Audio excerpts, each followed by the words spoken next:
हाल ही में हमारा सोल्की का ऑपरेशन लॉन्च हुआ था 19 तारीख से। उसके बारे में बहुत संक्षेप में आपको मैं ब्रीफिंग करूंगा। पिछले कुछ दिनों से हमको ये लगातार खबर मिल रही थी कि दो टेररिस्ट कालाकोट के इलाके में यहां पे अपनी गतिविधियां बढ़ा के इन्होंने काम बढ़ा रखा है।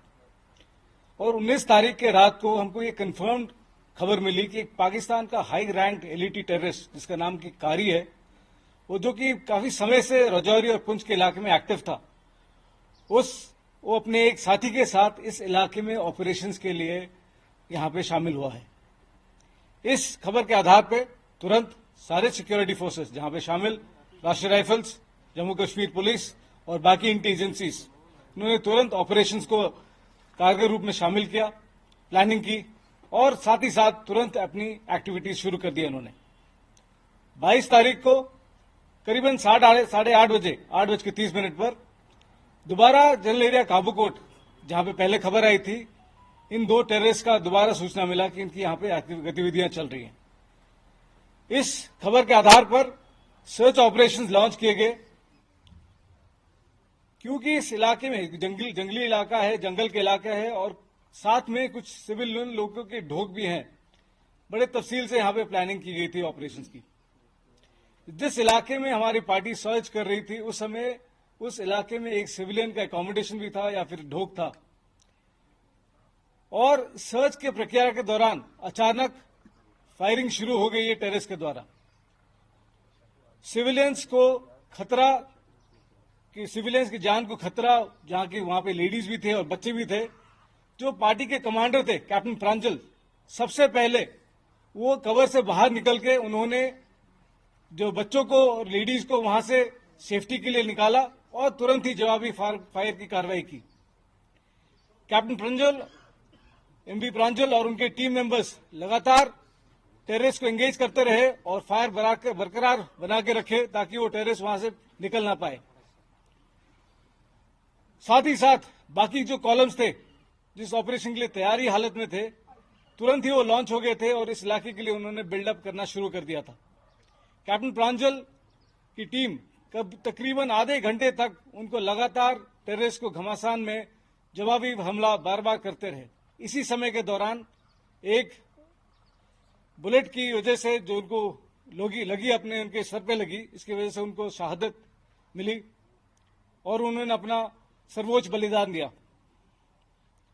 पर इस ऑपरेशन का सबसे महत्वपूर्ण हिस्सा यह था कि उन्होंने बिल्कुल कांटेक्ट को ब्रेक नहीं होने दिया। उस इलाके के अंडरग्रोथ, बोल्डर्स, बहुत ही मुश्किल टेरेन, इस सब का एडवांटेज लेके टेररिस्ट जंगल के अंदर चले गए और लगातार फायर को उन्होंने बरकरार रखा। हमारे ट्रूप्स, जिसमें कि शामिल है 9SF और 2SF, उन्होंने इस कांटेक्ट को बना के रखा और टेररिस्ट का सर हमेशा नीचे रखा। ये फायर फाइटिंग काफी समय तक चलता रहा और इस समय के दौरान धीरे धीरे करके हमारे स्पेशल फोर्सेस और हमारे बहादुर जवान इन टेररिस्ट के नजदीक आए। इस प्रक्रिया के दौरान हमारे 3 सोल्जर्स शुरू में घायल हो गए थे, उसके बाद में कंफर्म हो गया कि वो अपने चोट की वजह से उनका सैक्रिफाइस हो गया था। पर यह फायर फाइटिंग कंटिन्यू होता रहा और ये यकीन किया गया कि ये टेररिस्ट वहां से निकल ना पाए। जब तक ये ऑपरेशन आगे बढ़ता रहा, करीबन शाम का 17:30 बजे का समय हो गया था और अंदेशा था कि बहुत शीघ्र ही अंधेरा होने वाला है और इसके वजह से साथ ही साथ एडिशनल ट्रूप्स की बिल्डअप और प्लानिंग करी गई थी ताकि फिर वहां से कोई निकल ना पाए। इसमें हमारे अन्य RR unit 54 RR, 2SF, 63 RR, 9SF, सभी ट्रूप्स इंक्लूडिंग जेकेपी, उन्होंने कॉर्डन को एस्टैब्लिश किया और यकीन किया कि उनकी पूरा अच्छी तरह से इस इलाके को कंट्रोल में हासिल कर सके। रात भर इस इलाके को यूएवी के द्वारा, नाइट एनेबल्ड कैमरास और मॉडर्न इक्विपमेंट जो कि ऑपरेशन के लिए इस्तेमाल किए जा रहे थे, उसके सहायता से इस इलाके पे अच्छी तरह से निगरानी बनी रखी गई और ये यकीन किया कि टेररिस्ट वहां से निकल ना पाए। 23 तारीख की सुबह फर्स्ट लाइट पे दोबारा सर्च की कार्रवाई को आगे बढ़ाया गया और इसमें करीबन 7:40 पर एक टेररिस्ट जो कि स्क्वाड्रन के अंदर ही था पर निकलने की कोशिश कर रहा था। उसको हमारे पैराट्रूपर सचिन ने उसको आइडेंटिफाई कर लिया और उसने तुरंत ही उसके ऊपर फायर डाला। सचिन के फायर के ऊपर टेररिस्ट ने भी जवाबी फायर किया और उस फायर के दौरान सचिन घायल हो गए। पर तुरंत ही 2SF और 9SF की बाकी टीम्स ने तुरंत ही बिल्डअप कर लिया था और ये फायर को लगातार बनाए रखा गया और तकरीबन 1330 बजे तक दूसरा टेररिस्ट भी एलिमिनेट कर दिया गया। इस ऑपरेशन में 5 शूरवीर, कैप्टन प्रांजल, कैप्टन शुभम, हवलदार माजिद, लांस नायक संजय बिष्ट, जो कि हाल ही में बुद्धल के इलाके में भी टेररिस्ट के साथ ऑपरेशन में ही शामिल हुए थे, और पैराट्रूपर सचिन, इन्होंने अपना सर्वोच्च बलिदान दिया। We are very proud of them. They fought well, they fought hard and they fought for their brothers. इन्होंने देश के सर्वोच्च इज्जत के लिए और टेररिस्ट के एलिमिनेशन के लिए जो शहादत प्राप्त की है, हम सबको इनसे प्रेरणा मिलती है और ये यकीन दिलाते हैं आपको कि ये कार्रवाई आगे भी बरकरार रहेगी। ये दोनों ही टेररिस्ट फॉरेन टेररिस्ट थे, जिनमें से एक था जो कि कारी था, वो बहुत ही वांटेड टेररिस्ट था और ये यकीन में आया है कि इन्होंने पाकिस्तान और अफगानिस्तान के इलाके में इन्होंने ट्रेनिंग हासिल की है और कारी एक आईडी एक्सपर्ट भी है और ये बहुत ट्रेन्ड स्नाइपर भी है।